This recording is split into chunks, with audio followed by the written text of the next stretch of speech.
4 in the morning. Port Moresby, New Guinea, August 15th, 1942. The heat never leaves this place.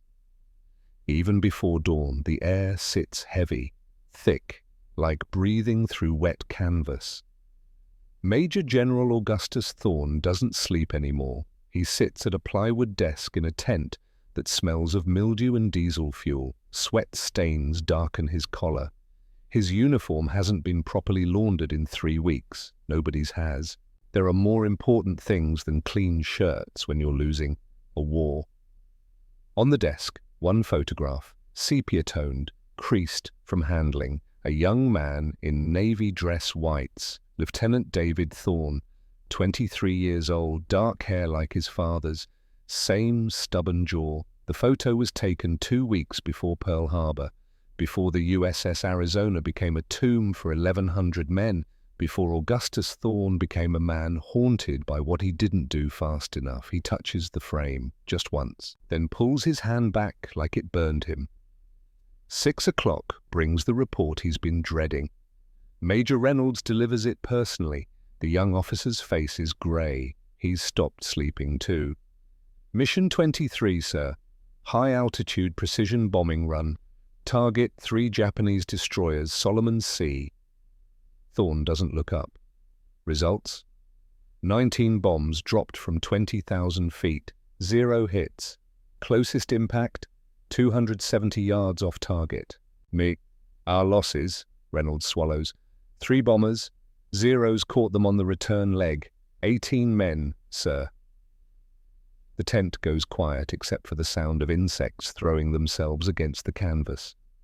18 more. Thorn stands. He's 56 but looks older. The Pacific ages men like nothing else. Malaria, dysentery, the weight of watching boys die while following orders that don't work. He walks to the map pinned on the tent wall. Red circles mark Japanese positions. They form a noose around the Solomon Islands, around Guadalcanal, around everything that matters. Blue X's mark where American bombers failed to hit their targets. The X's outnumber the circles 3-1. The Tokyo Express ran supplies again last night, Reynolds says quietly. 17th night in a row. They're moving troops like we're not even here. Thorn stares at the map. The Tokyo Express.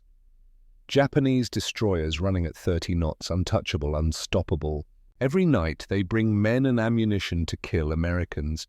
Every day bombers fly up to 20,000 feet with their Norden bomb sights and their textbook procedures and their absolute faith that precision will win.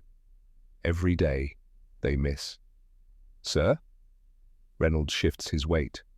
The crews are asking questions. They want to know when something changes. Something, Thorn says, changes today. He remembers the meeting, May 1942.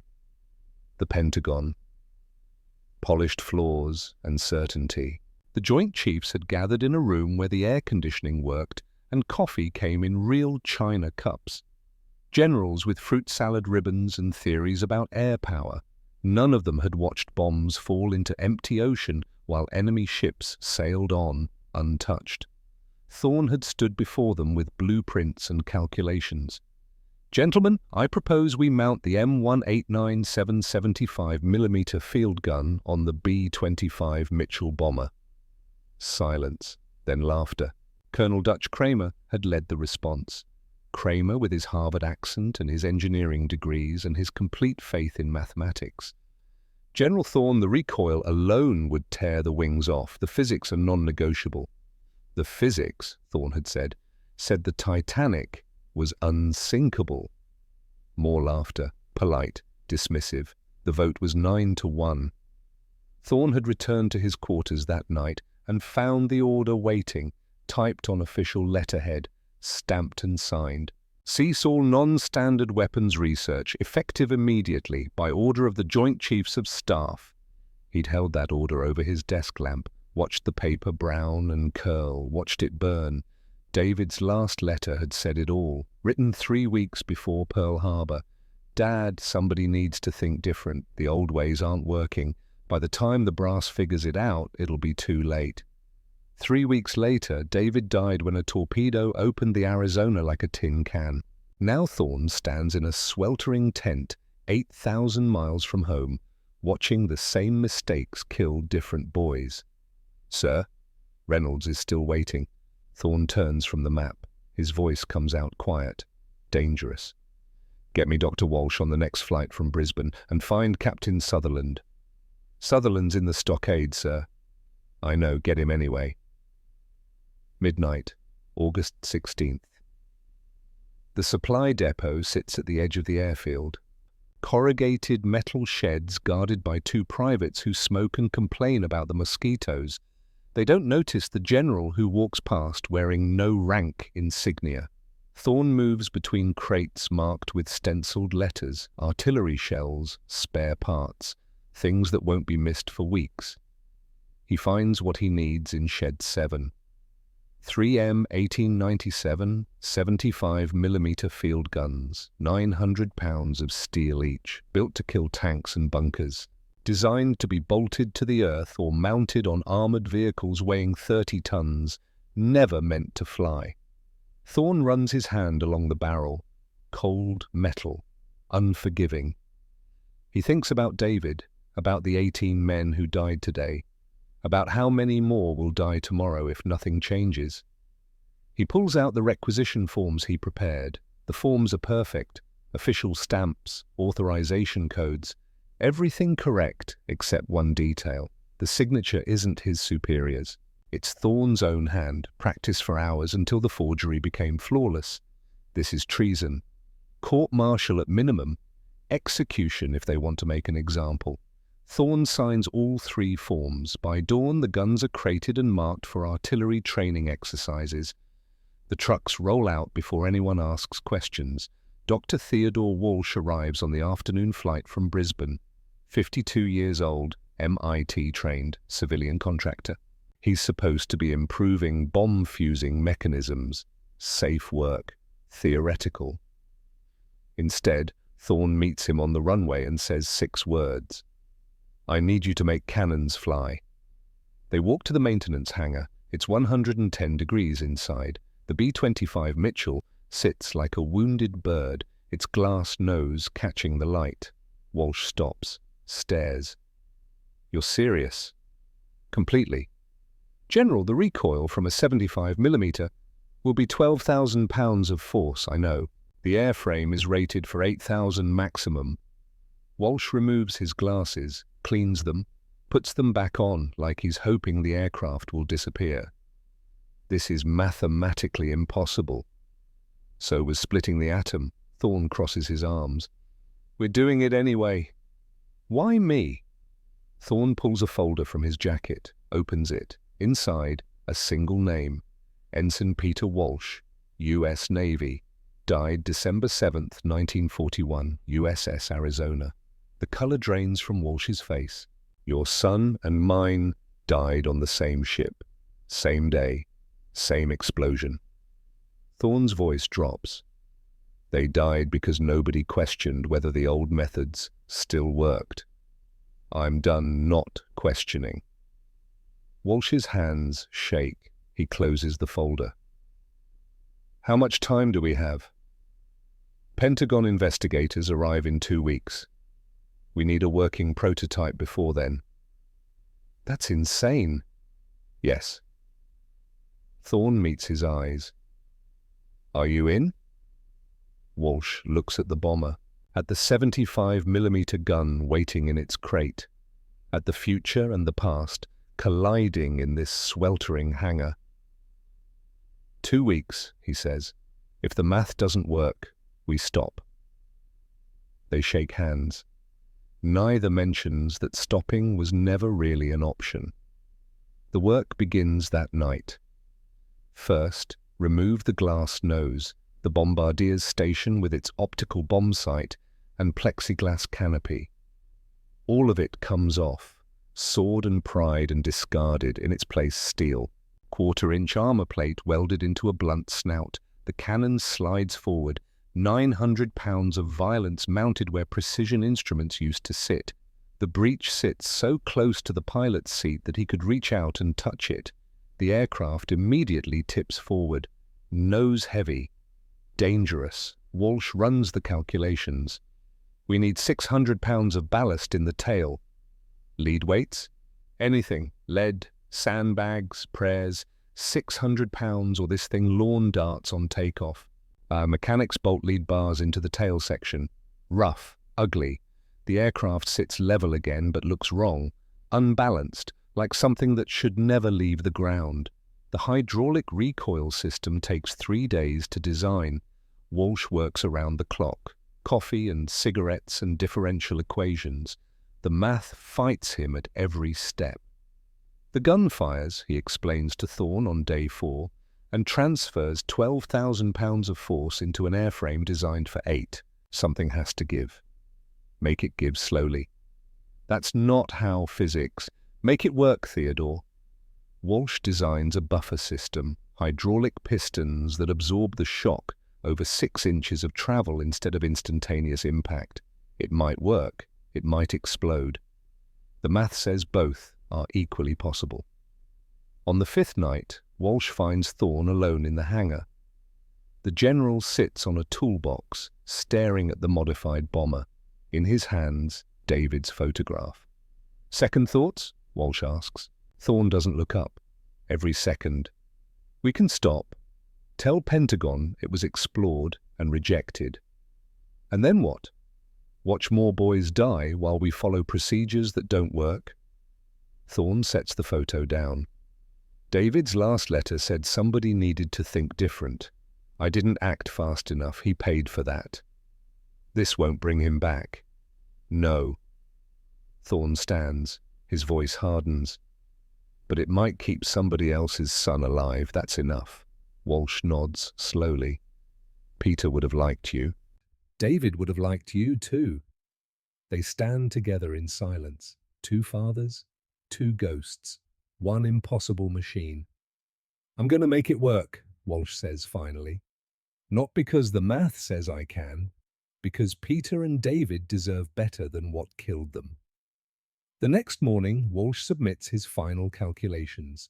60% chance of catastrophic structural failure on first firing, 40% chance the aircraft holds together, 0% chance it flies like it's supposed to. Thorne reads the report, signs it without changing a word. Build it, he says, August 21st, 0600 hours. The stockade sits behind the main camp, barbed wire, guard tower, 6 cells for men who broke regulations. Captain Malcolm Sutherland occupies Cell 3, 29 years old, 47 combat missions, 0 ship kills, and 1 court-martial pending for violating altitude restrictions during a bombing run that still missed. Mac sits on a metal bunk, reading a letter from his mother for the 5th time. She writes about Texas, about the ranch, about weather and cattle and everything that matters when you're not dying in the Pacific. Footsteps outside. The guard unlocks the door. On your feet, Captain, you got a visitor. Mac expects his defense attorney. Instead, Major General Augustus Thorne walks in. Mac snaps to attention. Sir? At ease. Thorne waves off the formality. How's the food? Better than the flying, sir. Thorne almost smiles. I read your file. 47 missions, flew lower than orders specified 16 times, never got a hit anyway. No excuse, sir. I'm not looking for excuses, Captain. I'm looking for a pilot crazy enough to fly a 75mm cannon into a destroyer's face. Mac blinks. Sir, Thorne explains, the gun, the bomber, the physics that say it shouldn't work, the desperation that says it has to. You're the best pilot in theater, Thorne says, also the most reckless, perfect combination. Sir, this sounds like suicide. Probably is, Thorne's voice goes flat. But staying at 20,000 feet is definitely suicide, just slower. I'm offering you a chance to die doing something that might actually matter. Mac sits down. Processes. What happens to my court-martial? You fly this mission, I make it disappear. Charges dropped, clean record. And if I refuse? 6 months stockade, dishonorable discharge. You go home and explain to your mother why you chose safety over trying. The cell goes quiet. Mac thinks about 47 missions, 47 times watching bombs fall uselessly into the ocean, 47 times flying home with empty racks and full shame. When do I start? Thorne exhales, relief he didn't know he was holding. Now. They walk to the hangar together. Mac sees the bomber and stops cold. The nose looks like something from a fever dream. Steel snout, cannon barrel jutting forward, the whole aircraft sitting heavy and wrong. Jesus Christ, Mac whispers. He's not available, Thorne says. Just us. Mac walks around the plane slowly, touches the cannon mount, looks into the modified cockpit. This thing flies? In theory. What does theory say about landing? Theory says, don't crash. Mac laughs. It's not a happy sound. Who else is crazy enough to crew this? We're building the team now. I need gunners, a loader, men who understand they might not come back. You're asking for volunteers for a suicide mission. I'm asking for believers in a mission that could change how we fight this war. Thorne meets his eyes. I lost my son at Pearl Harbor. He died because we moved too slow to adapt. I won't let that keep happening. Not on my watch. Mac hears the pain underneath the words, the guilt, the determination. You're betting everything on this. I already bet everything. Question is whether you're in. Mac looks at the aircraft again. It's ugly, dangerous, probably doomed. It's also the first thing in this war that makes sense. I'm in, sir, but if this kills me, my ghost writes one hell of a haunting. Thorne's first real smile in months. I'll deserve it. The crew comes together over 3 days. Sergeant Vincent Castellano, 24, Philadelphia. Welder before the war. He'll be the loader, the man who has to wrestle 15-pound shells in turbulence and G-forces while sitting in the nose with a cannon that might explode. Vin is 6'2" and strong enough to bend rebar, also terrified of heights. Sir, he says, when Thorne explains the job, I fix things. I don't break them.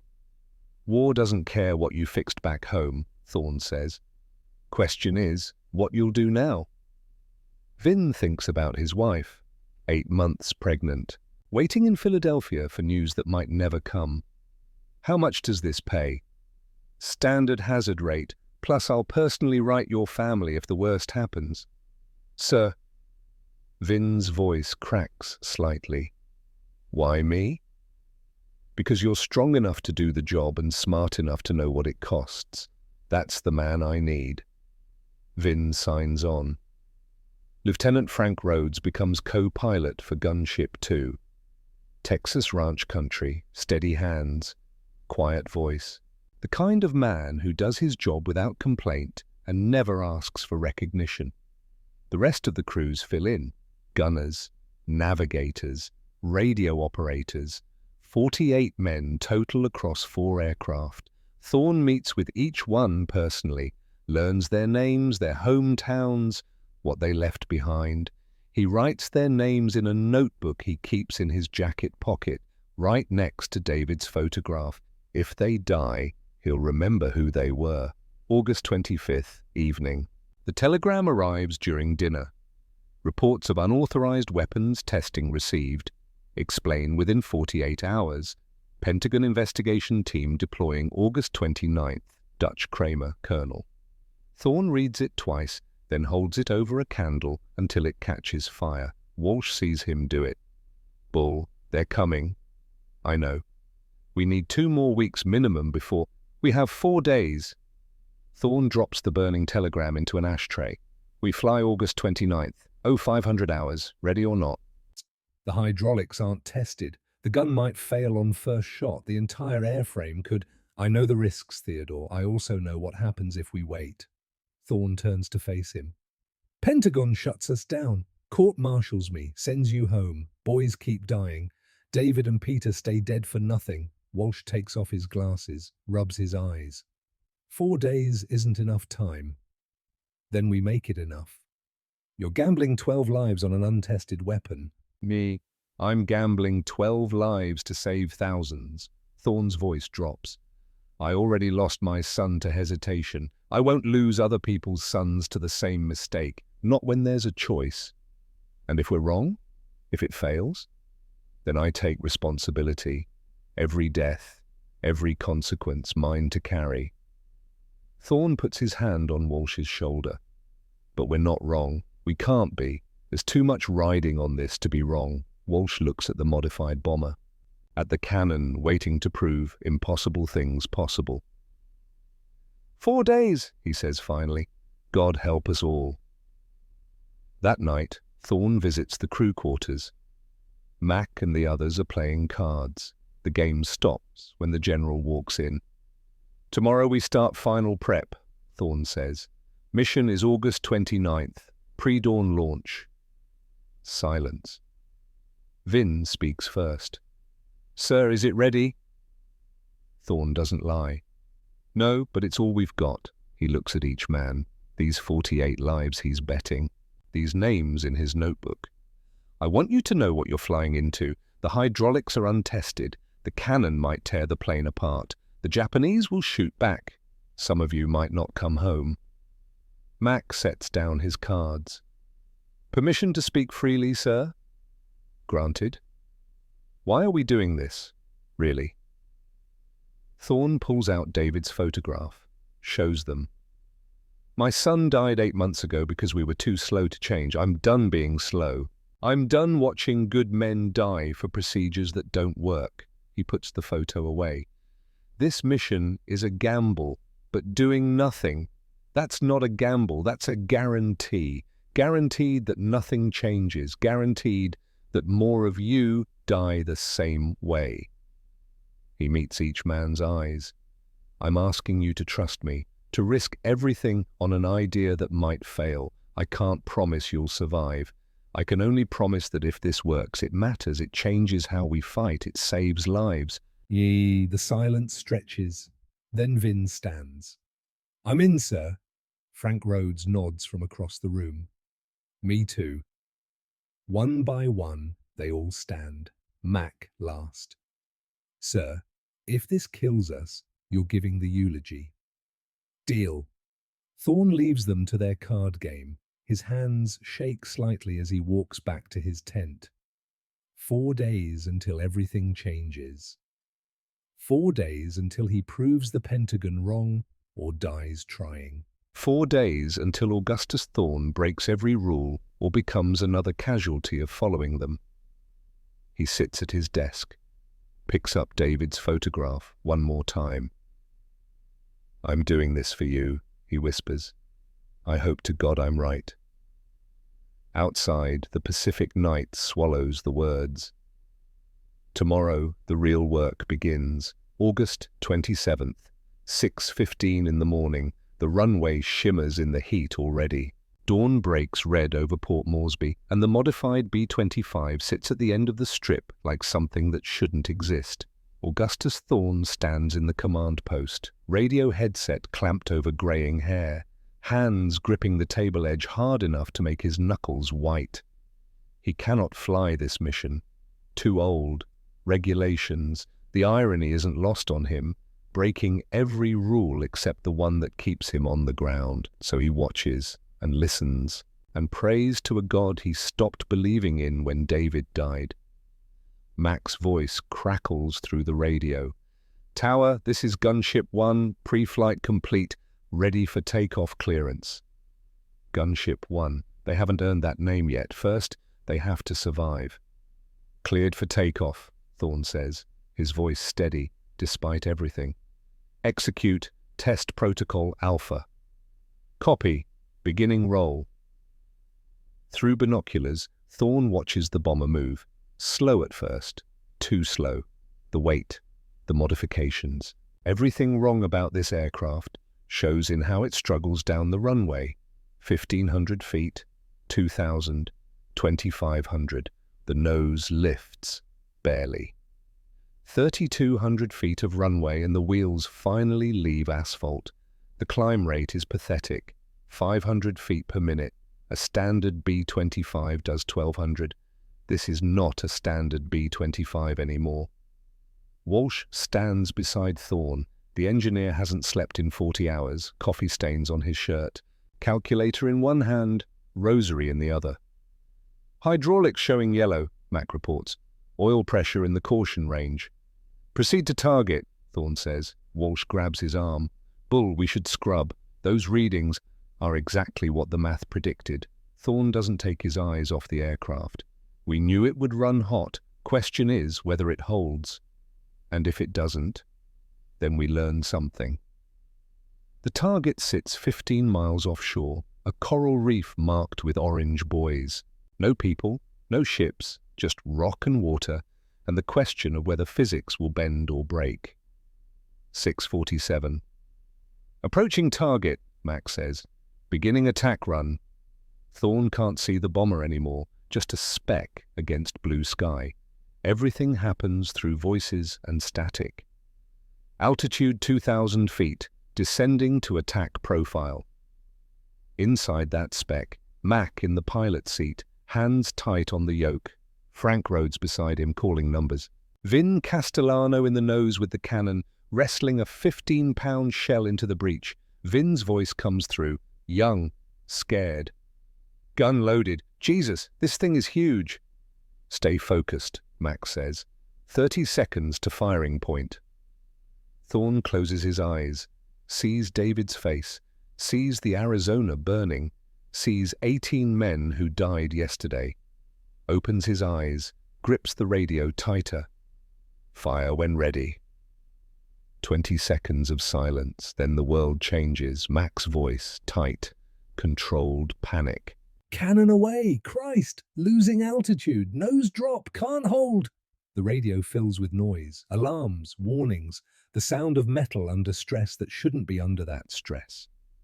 Walsh's calculator drops from his hand. Thorne leans into the microphone. Mac, report. 450 feet drop, hydraulics screaming, fighting controls. Through the binoculars, Thorne can see it now. The aircraft falling, not crashing, not yet, but dropping like a stone thrown from the sky. 300 feet above the water. 200, 150, Mac's voice again, strained, every word an effort. Got it, leveling out. The bomber pulls up, barely, climbs back to 500 feet and holds. Silence except for heavy breathing over the radio. Then Vin, shaky, awed. Sir, the target, it's gone. Thorne swings the binoculars to the reef, where coral used to be, a crater, water pouring in, rock pulverized. The 75mm shell hit exactly where Mac aimed and erased a chunk of reef the size of a truck. The gun works. The aircraft survived. Impossible just became possible. Bring her home, Thorne says quietly. Sir, Mac's voice is different now, harder. Hydraulics are at 65%, multiple red lights. Something's broken bad. Walsh grabs the radio. How bad? Fluid everywhere, pressure dropping. This system won't last another shot. Can you make it back? Yeah. But, sir... Mac pauses. This bird won't fly combat like this. 3 shots maximum before catastrophic failure, maybe less. Thorne and Walsh lock eyes. 65%. 1 test shot and the system is already dying. RTB, Thorne orders. We'll assess on the ground. The landing is controlled chaos. Hydraulics failing, 1 engine running hot. Mac brings it in hard, fast, every foot of runway disappearing under screaming tires. The bomber stops 30 feet from the end of the strip. Crews rush forward. Thorne walks, slow, deliberate, like a man approaching a grave. The aircraft sits silent now, oil pooling underneath, hydraulic fluid dripping, the cannon barrel still hot enough to shimmer. Mac climbs out first. His flight suit is soaked through, face pale, hands shaking. He salutes. Mission complete, sir. Weapon functional, aircraft damaged. Thorne returns the salute. Good work, Captain. Vin emerges next. He makes it 3 steps before vomiting into the grass. The stress, the G-forces, the realization of what almost happened. Frank helps him up. Neither man speaks. Walsh is already under the aircraft, inspecting, calculating, running his hands over torn metal and broken seals. He emerges 15 minutes later, covered in oil, face grim. 3 shots, he says. Maximum. After that, the hydraulics fail completely. The gun fires, but the aircraft can't handle the recoil. It'll tear itself apart mid-flight. Can you fix it? In 2 weeks, maybe. 2 months, certainly. Walsh wipes his hands on a rag. We have 48 hours. Thorne looks at his watch. Pentagon investigators land tomorrow evening. August 29th, 1700 hours. The combat mission has to launch before they arrive, before Colonel Kramer can shut everything down, before the last chance disappears. August 29th, 0500 hours, pre-dawn launch, into combat, with broken hydraulics, with a weapon that might kill the crew before the enemy gets a chance. "Gentlemen," Thorne says to the assembled crews, "we need to talk." They gather in the hangar, 48 men, plus Walsh, plus Thorne. The general doesn't sugarcoat it. The test was successful. The gun works, the aircraft survived, but the hydraulics are damaged beyond field repair. He lets that sink in. Intelligence confirms a Japanese convoy moving south tomorrow, 3 destroyers, 2 transports, 900 troops heading for Guadalcanal. If they land, our Marines die. Mac crosses his arms. "Sir, what are you saying?" "I'm saying we launch tomorrow, 0500, combat mission, full loadout." Silence. Then Vin. "Sir, you just said the hydraulics are broken." "They are. So the plane might fall apart when we fire." "It might. And you want us to fly it anyway?" Thorne meets his eyes. "I'm not ordering anyone, I'm asking. There's a difference." Frank speaks up, quiet, measured. "General, if we go down, those 900 Japanese still land." "True, but if we don't try, they definitely land, and Marines definitely die." Thorne pulls out his notebook, opens it. "I have 48 names written here, yours.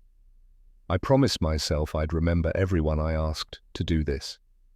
If you fly tomorrow and don't come back, I'll visit your families personally. I'll tell them the truth. That I asked you to risk everything on a broken aircraft and a desperate idea." He closes the notebook. "I won't lie to them. Won't tell them it was worth it or that you died heroes. I'll tell them you died because I made a choice. My choice. My responsibility." The hangar is silent except for the sound of wind through open doors. Mac looks at his crew. They look back. Some kind of unspoken conversation happening. Finally, Mac turns to Thorne. "Sir, can I speak to my men? Privately?" "Of course." Thorne and Walsh step outside. They wait in the heat, not talking, just existing in the space between what was asked and what might be answered. 15 minutes pass. The hangar door opens. Mac steps out. "We're in, sir. All of us." Thorne feels something crack inside his chest. Relief, guilt, pride, fear, everything at once. "You're sure?" "No, sir, but we're in anyway." Mac's jaw sets. "Those Marines didn't ask to be there either. Somebody's got to try." "Thank you, Captain." "Don't thank us yet. Save it for after we land." "Nor if we land," Thorne thinks but doesn't say. That night, August 28th. Thorne can't sleep. Again. Seems like he never sleeps anymore. He sits in his tent writing letters. 48 of them, one for each crew member's family. "Dear Mrs. Castellano, your husband Vincent volunteered for a mission I asked him to fly. The aircraft was damaged. The risks were known. He went anyway because somebody had to try. If he doesn't come home, know that I sent him. My decision. My responsibility. I'm sorry." He seals it, writes the next one, and the next. By midnight, all 48 letters sit on his desk, stamped, ready. He hopes to God he never has to send them. Walsh finds him at 0200. The engineer looks worse than Thorne feels. Can't sleep either, Thorne asks. Keep running the numbers, they don't improve. Walsh sits down heavily.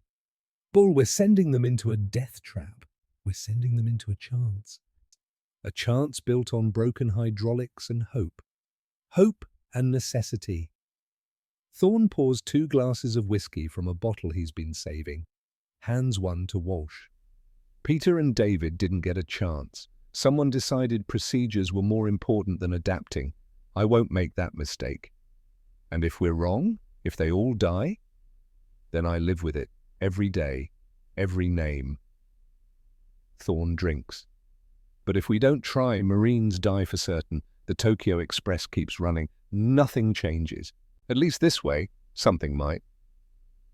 They sit in silence, 2 fathers, 2 ghosts, 48 lives hanging in the balance. Peter would have done it, Walsh says finally. Would have flown that mission, would have trusted the math even when it didn't add up. David too. Thorne refills both glasses. They were braver than us. No, they were younger, hadn't learned to be afraid yet. Maybe that's the same thing. At 0430, Thorne walks to the flight line.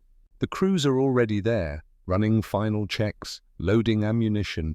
48 men preparing to fly something that shouldn't work against an enemy that won't hesitate. Mac sees him coming, salutes. We're ready, sir. Thorne looks at the modified bombers. In the pre-dawn darkness, they look even more wrong, machines built from desperation and mathematical long shots. Mac, I want you to know Sir. Mac cuts him off. Whatever you're about to say, don't. We made our choice. You made yours. Now we see if it works. If it doesn't, then it doesn't. But at least we tried something different. Mac extends his hand. See you when we get back, General. Thorne shakes it. Good hunting, Captain. The crew's board. Engines cough to life. 4 modified B-25s taxi into position. Thorne returns to the command post, puts on the radio headset, and waits for the world to change. 500 hours exactly. Tower Gunship 1 requesting clearance. No. Cleared for takeoff. Good luck. We'll need it. The bombers roll, one after another, heavy, struggling, clawing their way into the sky. Thorne watches them disappear into the darkness. 4 aircraft, 48 men. Everything riding on broken hydraulics and desperate hope. He sits down at the radio. Now comes the hardest part. Waiting. 5:15. The sound of vehicles approaching. Military trucks. Too many of them. Walsh looks out the window, goes pale. Bull! Thorne already knows. The door opens. Colonel Dutch Kramer walks in, Harvard-educated, Pentagon certified, absolutely certain of his authority. Behind him, 6 military police with sidearms and handcuffs. Major General Augustus Thorne, Kramer says formally. You are under arrest for unauthorized operations, misappropriation of military assets, falsification of official documents, and willful disobedience of direct orders. Thorne doesn't stand, doesn't move. Colonel, I'm in the middle of a combat operation.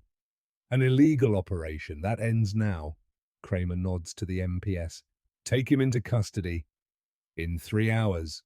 Thorne's voice could cut steel. After my aircraft return. Not before. You don't give orders anymore, General. Then shoot me, Colonel. But I'm not leaving this radio until my men are back. Kramer and Thorne lock eyes. A battle of wills. Regulations versus necessity. Everything the war has become condensed into this moment. Finally, Kramer speaks. You have until 0800 hours. Then you're in cuffs whether your bombers are back or not. Understood. The MPs take positions around the room, weapons ready, watching Thorne like he might bolt. He doesn't care. His world has shrunk to the radio and the voices of 48 men he's sent into danger. 6:30. Mac's voice, calm, professional. Command, Gunship 1. Contact bearing 270. 3 destroyers, 2 transports, beginning approach. G. Thorn leans forward. Copy. Execute at discretion. Through the radio, the sound of engines changing pitch, aircraft descending, wind noise increasing. Mac again. Going low, real low, Vin's voice, young, scared. Loaded, gun ready. Oh God, this is really happening. Stay calm, Mac says. Just like practice. Line up, breathe, fire. The formation splits, each bomber picking targets, coordinated, rehearsed, first attack run. Gunship 4, Lieutenant Collins's bird. Radio crackles.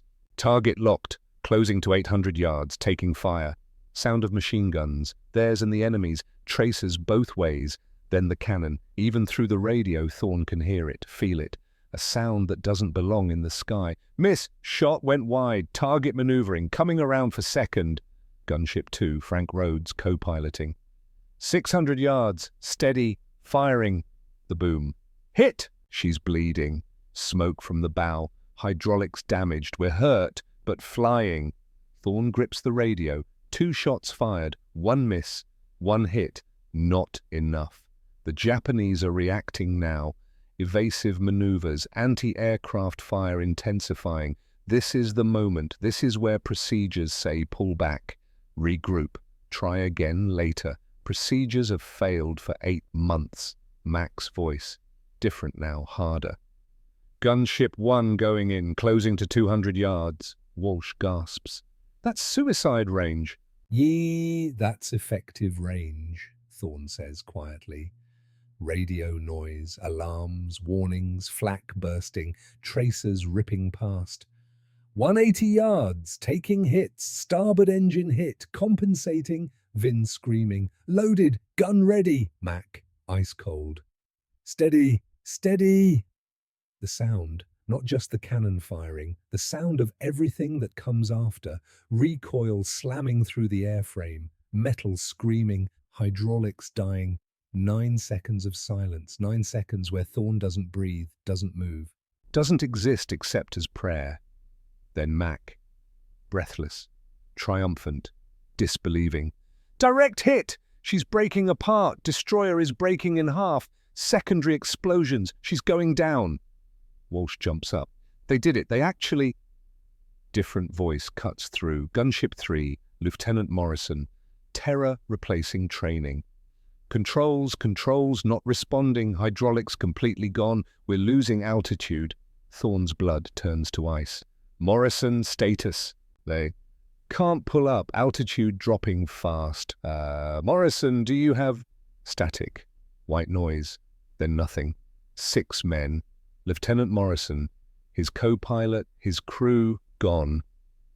The room goes quiet except for breathing and the sound of Kramer shifting his weight. 7:04.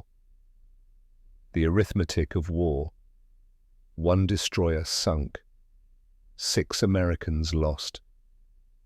Thorn forces himself to speak. All gunships, status report. Mac responds. Voice shaky now, adrenaline wearing off. 1 engine, hydraulics dead. We're flying, but barely. Heading home. Frank Rhodes from Gunship 2. Engine fire contained, hydraulics failing, can make it back. Gunship 4. Damaged but operational, RTB. Copy all, get back safe. 7:48. The bombers limp home, 3 where 4 left. Thorn stands on the runway, watches them land. Gunship 1 touches down hard, skids, stops. Mac emerges, covered in oil and hydraulic fluid. Face streaked with smoke. He salutes mechanically. Mission complete, sir. 1 destroyer confirmed sunk. Gunship 3 lost with all hands. I know, good work anyway. Doesn't feel good. It never does. Kramer appears at Thorn's shoulder. The MP's with him. Major General Thorn, extend your hands. The handcuffs click shut. Cold metal. Final. You have the right to... I know my rights, Colonel. Thorne looks at Mac, at the surviving crews, at Walsh. It worked. Remember that. When they try to bury this, remember it worked. The MPs lead him away. Behind him, one destroyed Japanese destroyer, 6 dead Americans. Everything changed. Whether that matters depends on what happens next. October 12th, 1942. The Pentagon. The courtroom isn't really a courtroom, just a conference room with flags and a long table where 5 generals sit in judgment. But the weight feels the same. Augustus Thorne stands at attention. No handcuffs today. They took those off 3 hours ago, but he can still feel where the metal pressed against his wrists for 6 weeks. 6 weeks in a cell, 6 weeks of silence, 6 weeks waiting to learn if he'd die for being right. The charges read like a novel. 17 counts. Fraud. Falsification of official documents. Misappropriation of military assets. Unauthorized weapons testing. Willful disobedience of direct orders. Endangerment of personnel. Each one carries years. Some carry death. Colonel Kramer stands to prosecute. He's good at this. Harvard law before the uniform, every word precise, every argument airtight. Gentlemen of the board, the facts are simple. Major General Thorne forged requisition orders, stole military property, conducted unauthorized testing, and sent men into combat with defective equipment. Kramer pauses. 6 men died, Lieutenant Morrison, his entire crew. They died because General Thorne gambled their lives on a theory. The room is silent. Thorne doesn't look away, doesn't flinch. He knew this was coming.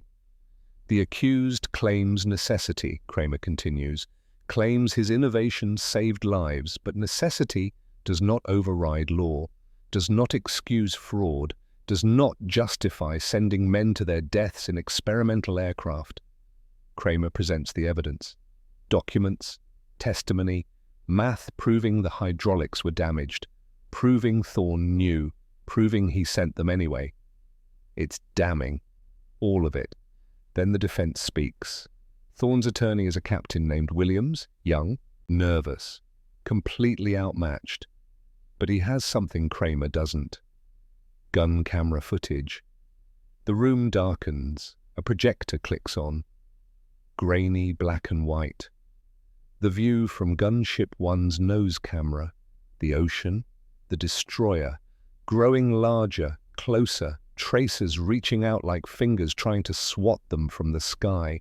The reticle steadying. The moment of firing. Flash. The shell impacts. Punches through steel.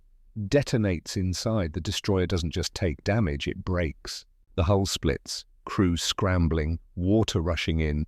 47 seconds from hit to sinking. The footage ends. Lights come back on. Williams speaks quietly. That destroyer was carrying 900 Japanese troops. Intelligence confirms none reached shore. Our Marines at Guadalcanal faced 900 fewer enemy soldiers because of General Thorne's decision. He sets down more documents. After August 29th, Japanese convoy operations changed. No more daylight runs. No more Tokyo Express. Enemy supply lines disrupted. Why? Because one general refused to accept that the old methods were the only ones available. Williams looks at the board. 6 men died, that's true, but how many lived because of what they proved? 50, 500? We'll never know the exact number. We only know the destroyer that didn't deliver its troops, the supplies that didn't reach the enemy, the Marines who survived because doctrine had to change. The generals confer, quietly, heads together. Then the senior officer, General Harrison, 63, 3 stars, speaks. General Thorne, stand. Thorne rises. This board has reviewed the evidence, the charges, the testimony. Harrison's face gives nothing away. We have also reviewed communications from Admiral Nimitz, from Marine commanders at Guadalcanal, from intelligence officers tracking Japanese naval operations. He pauses. Their testimony is unanimous.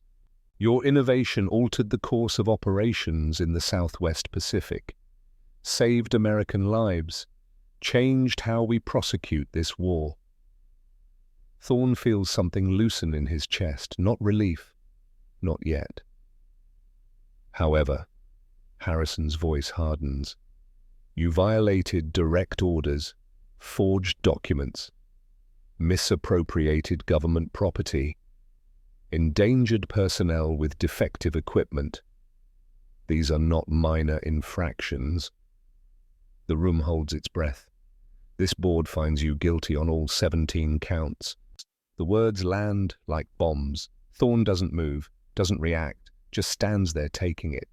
However, Harrison continues, in light of the operational success and the recommendation of senior commanders, this board recommends all charges be dropped. Further, we recommend immediate promotion to Lieutenant General. The room erupts, not celebration, confusion. How can he be guilty and promoted?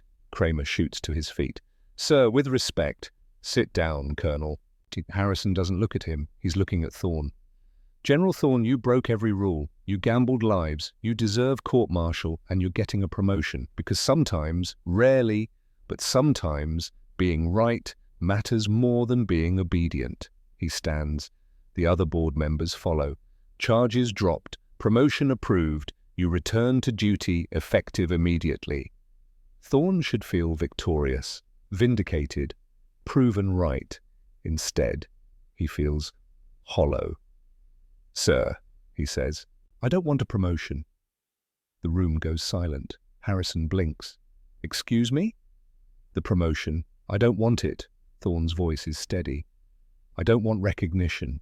I want authorization to build 500 more gunships. I want the B-25G in full production. I want procedures changed so no more boys die following methods that don't work. Harrison stares at him, then slowly smiles. Request granted, and you're getting the promotion anyway. Overruled, General, dismissed. Thorne salutes, walks out of the courtroom, a free man, a lieutenant general, and still haunted by 6 names he'll never forget. April 1943. 6 months later. The factory floor in Kansas stretches for 3 football fields, assembly lines, welding torches, the sound of rivets and hammers and progress. B-25G models rolling off the line, 43 per week, each one with a 75mm cannon in the nose, each one proof that impossible can become standard. Thorne walks the floor, inspecting, checking. His new rank sits uncomfortable on his shoulders. Walsh is with him. The engineer looks better now. Sleep. Real food. Not working 20-hour days in sweltering hangars. 405 built, Walsh says. Another 200 on order. The Marine Corps wants them. Navy's interested. Even the British are asking questions. Good. They stop at aircraft number 73. Fresh paint, clean metal. Perfect. We did it, Bull. Changed the war. We started something, Thorne corrects. David and Peter and Morrison and his crew, they paid for it. We just followed through. Walsh nods slowly. Have you visited the families? All 6. Last one was yesterday. Morrison's family, a farm in Iowa. His mother answered the door and knew immediately why a general was standing there. She'd invited him in, made coffee, sat across from him with hands that shook slightly. Tell me about my son, she'd said. Not the mission. Him. Did you know him? Thorne had, barely. 3 conversations. Morrison had talked about the farm, about harvest season, about coming home to help his father. He was brave, Thorne had told her, braver than I deserved. Did he die for nothing? The question he'd been dreading. Thorne hadn't lied. He died for an idea I asked him to prove. My decision, my responsibility. I wish I could trade places with him. I can't. All I can do is make sure his death mattered. That it changed something. Morrison's mother had cried. Thorne had sat with her, let her rage and grieve and blame him. He'd deserved every word. When he'd left, she'd hugged him at the door. "Thank you for telling me the truth," she'd whispered. "Thank you for not saying it was worth it." Now, standing on the factory floor, Thorne pulls out his notebook. The 48 names, Morrison's is first. He's visited all 6 families now, carried the weight, taken the blame. It doesn't make it easier. It just makes it honest. Bull. Walsh's voice pulls him back. "Do you regret it?" The decision? No. Thorne is careful with his words now. "I regret that war forced the choice, but given the same circumstances, I'd make it again." That's not the same as saying it doesn't haunt me. That doesn't make sense. War doesn't make sense, Theodore. We just make the best choices we can and live with the consequences. They walk in silence, past aircraft after aircraft, each one a descendant of that first impossible idea. "Peter would have been proud," Walsh says finally. "David too." Thorne closes the notebook. "They were smarter than us, died before they learned to be afraid. Or died because we were too afraid to change soon enough." December 1944. The war is turning, slowly, painfully, but turning. Thorne sits in his office. Washington, D.C., real coffee. Real windows, everything comfortable except the chair. Reports pile his desk, gunship squadrons across the Pacific, kill counts, success rates, changes in how operations are conducted. The Tokyo Express is dead, hasn't run in a year. Japanese supply lines are choked. American bombers hunt destroyers like wolves. All because someone put a cannon on an airplane and 48 men were brave enough to fly it. Mac walks in, captain no more, major now, decorated, alive. "Sir, you wanted to see me?" "Sit down, Mac." They haven't spoken much since the court-martial. Different assignments, different wars. Mac looks older, they all do. "How many missions?" Thorne asks. 78, gunship runs, every one of them using what we proved. "Losses?" 16 aircraft, 96 crew. Mac's face is stone. But estimated enemy casualties 4,000, supply disruption incalculable. Marines saved, unknown but significant. The arithmetic again, 96 dead, thousands of enemy dead. Uncounted Americans alive because supply ships sank. Thorne has stopped trying to make that math add up. Numbers don't work for souls, never have. "I'm putting you in for promotion," Thorne says. "Lieutenant Colonel, training command. You'll teach the next generation how to fly these things." "Sir, I'd rather stay operational." "I know, I'm ordering you anyway. You've done enough. Time to let others carry it." Mac nods slowly. "Morrison would have hated that I made it, and he didn't." Morrison would have been proud you made his death matter. You really believe that? I have to. Thorne looks out the window. Because if I don't, then I sent him to die for nothing, and I can't live with that. They sit in silence. 2 men who broke rules and survived, carrying the weight of those who didn't. "Sir," Mac says finally, "thank you for being willing to be wrong, even though you were right." "I was lucky, Mac. There's a difference." "No, sir, you were brave." "There's a difference." November 1960, 18 years later. Augustus Thorne is 74 years old, retired since 48, living in Virginia. Small house, big memories. The newspaper sits on his breakfast table, New A C-130, gunship program approved, based on WWII innovations. The photograph shows a massive aircraft, C-130 transport converted to a flying weapons platform.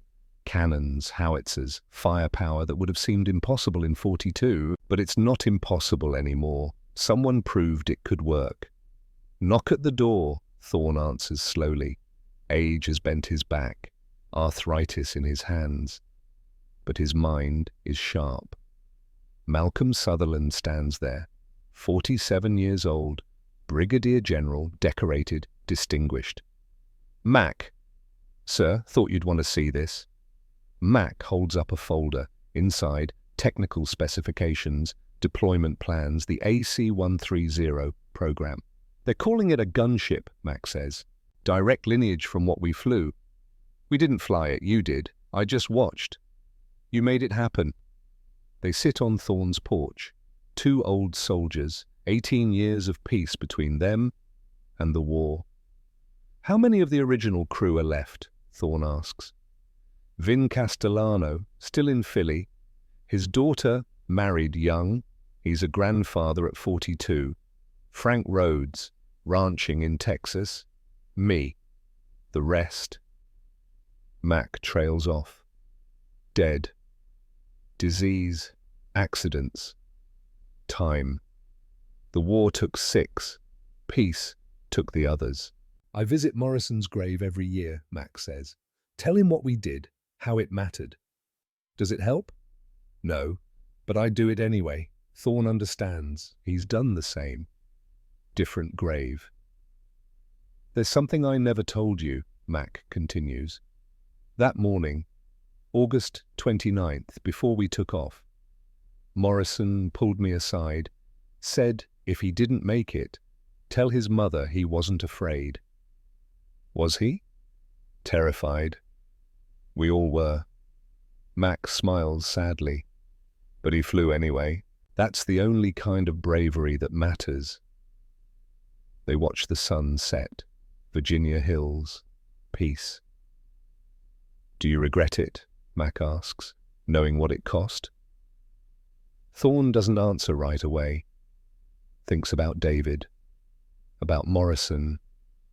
About 96 crew members who died flying gunships. About thousands who lived because methods changed. I regret that it was necessary, he says finally. I don't regret that we tried. That's a politician's answer. It's an old man's answer. It's the only honest one I've got. Mac stands to leave, pauses at the door. Sir, for what it's worth, Morrison knew what he was doing. We all did. You didn't send us. We went. There's a difference. Is there? Yes, sir. And if you can't see it, then the war took something from you too.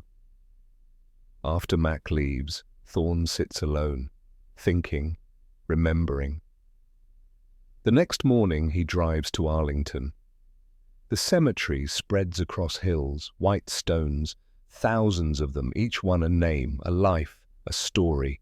He finds David's grave in Section 60, Lieutenant David Thorne, U.S. Navy, December 7th, 1941. Thorne sets down a Model B-25G, small, detailed, the kind you build from a kit. Hey son, he talks to David often, knows it's foolish, knows David can't hear, does it anyway. They're building new gunships based on what we did, a C-130s, you'd love them, massive, powerful, everything the B-25 was but more. Wind moves through the cemetery, dry leaves, quiet. Morrison and his crew, the others, they died proving it could work. I sent them. My choice. I wish... He stops, starts again. I wish it had been me instead.